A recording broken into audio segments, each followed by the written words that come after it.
Selamat malam untuk kita semuanya, terutama bagi kalian yang sudah mau menonton video YouTube-nya aku. Berjumpa lagi dengan aku Tri. Kali ini di video ini aku mau sedikit bercerita kepada kalian mengenai pekerjaan aku atau perawat di ruangan di mana aku bekerja sekarang ini. Jadi kalian sudah tahu ya bahwa aku ini bekerja sebagai relawan di salah satu rumah sakit di kota Karlsruhe, khususnya di negara Jerman. Jadi untuk relawan di rumah sakit itu tersendiri, mereka memiliki beberapa shift, ada 2 shift. Jadi yang pertama itu shift pagi dari jam 6:07 sampai jam 14:18. Itu yang shift pagi, dan untuk yang shift siang itu mereka dari jam 11:49 sampai jam 20:00, dan setiap shift itu memiliki maksimal jam istirahat sekitar 30 menit dalam sekali shift. Dan ya, di sini aku mau menjelaskan ya pekerjaan apa saja yang aku lakukan di rumah sakit. Dan di rumah sakit tersebut mereka punya semacam protokol, bisa kita lihat di sini.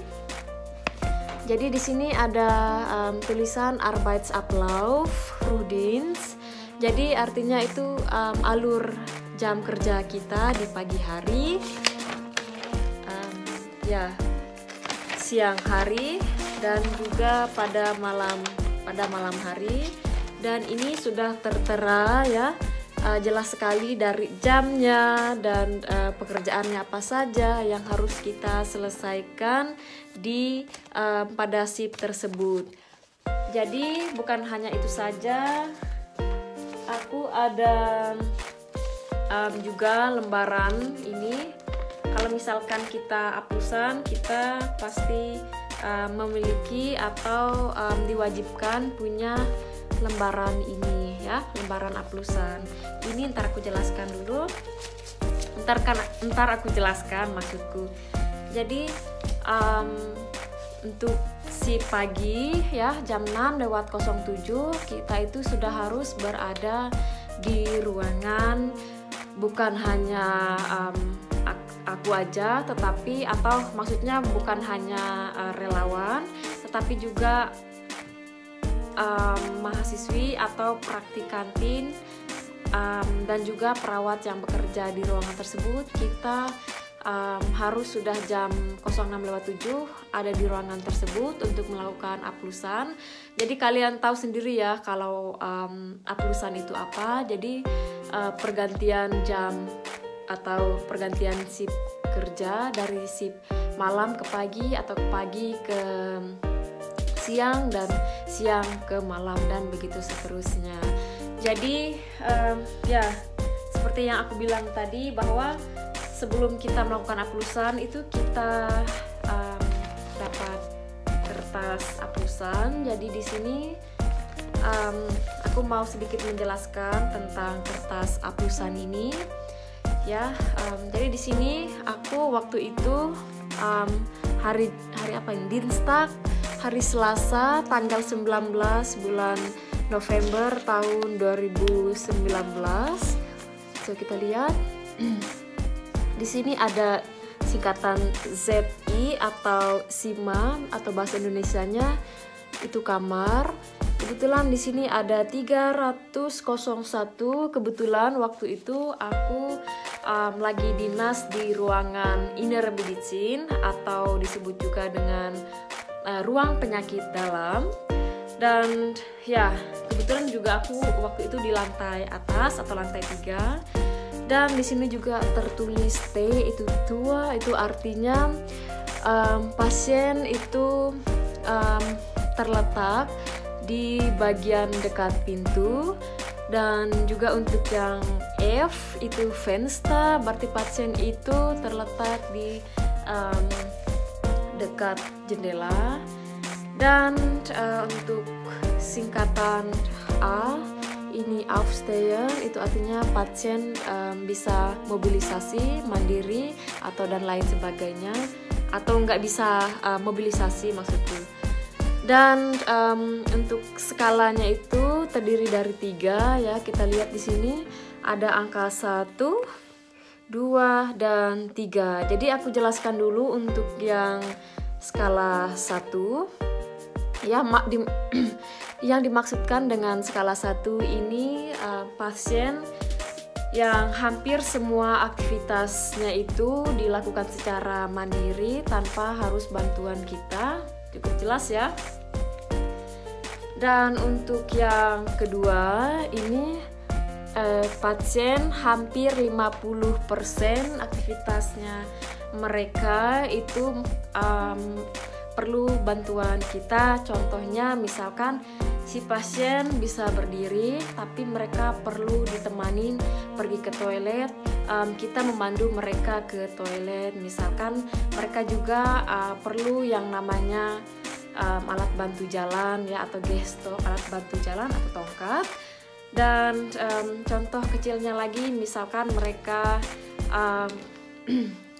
minta seka bagian punggung belakang mereka.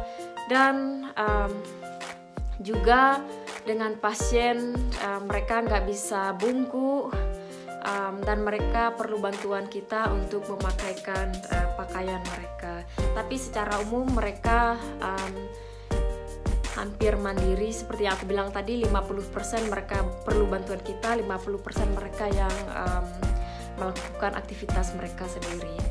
Dan kita lanjut lagi yang ke skala 3. Skala 3 itu lumayan sulit ya bagi kita. Jadi skala 3 ini, jadi hampir semua aktivitas mereka kita ambil alih ya, karena mereka hampir 24 jam itu melakukan aktivitas mereka hanya di tempat tidur, karena ya mereka nggak bisa ngapa-ngapain gitu ya. Contohnya misalkan dalam beraktivitas atau mobilisasi ya, kita harus membantu mereka dalam mobilisasi seperti miring kiri atau miring kanan agar tidak terjadinya dekubitus. Dan bukan hanya itu saja, kita harus membantu mereka juga dalam pemberian nutrisi dan serta juga personal hygiene ya. Sudah, lanjut lagi kita ke kos.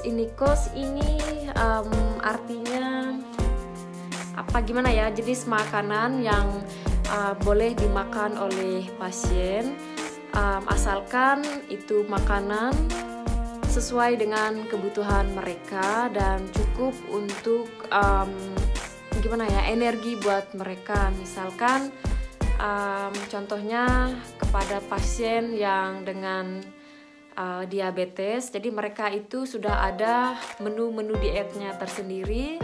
Dan juga contohnya lagi dengan pasien gangguan menelan, mereka itu punya cairan atau punya makanan spesial untuk mereka. Dan juga di sini juga ada gimana ya, Wunsch kostet, itu artinya mereka boleh atau berhak memilih makanan yang mereka mau. Di situ kita punya daftar menu makanan yang boleh mereka pilih sesuai dengan selera mereka. Dan juga ya ada juga pasien dengan vegetaris atau mereka tidak mengkonsumsi daging serta dan lain sebagainya. Dan di sini juga aku mau tunjukin ke kalian, ini juga baru pertama kali aku lihat ya. Di sini konsumsi atau makanan jenis orang Muslim di sini ya, kita lihat Muslim. Jadi di sini ya mereka tidak bisa mengkonsumsi babi. Lanjut kita ke diagnosa ya, di tabel diagnosa.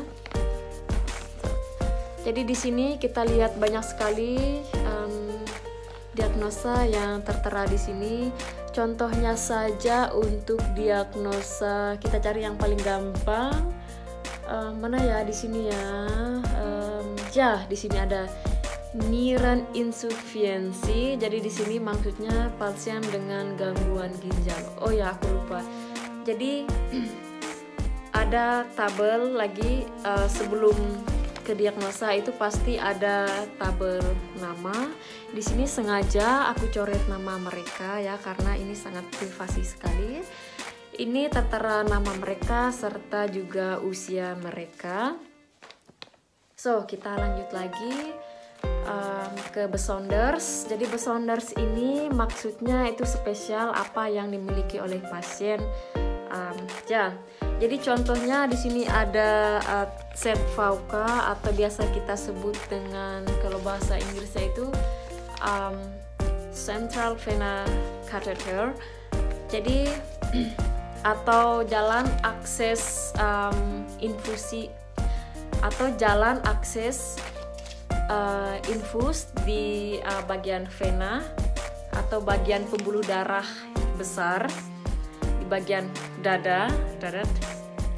Dan yang terakhir yaitu sebenarnya sih banyak sekali ya besonder spesial yang dimiliki oleh pasien, cuman aku memberikan salah satu contoh kecil aja. Kalau nggak jelas bisa tulis di komentar.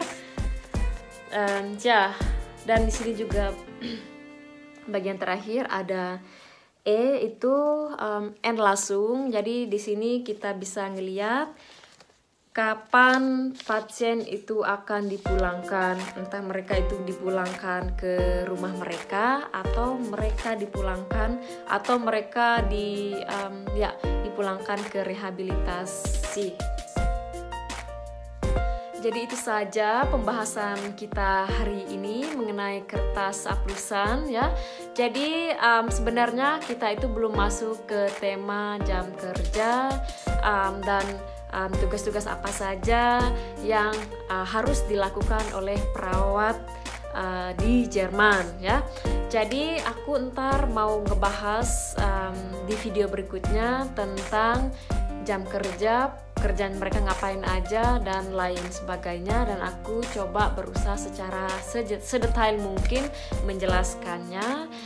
Dan ya, semoga informasi ini bermanfaat buat kalian.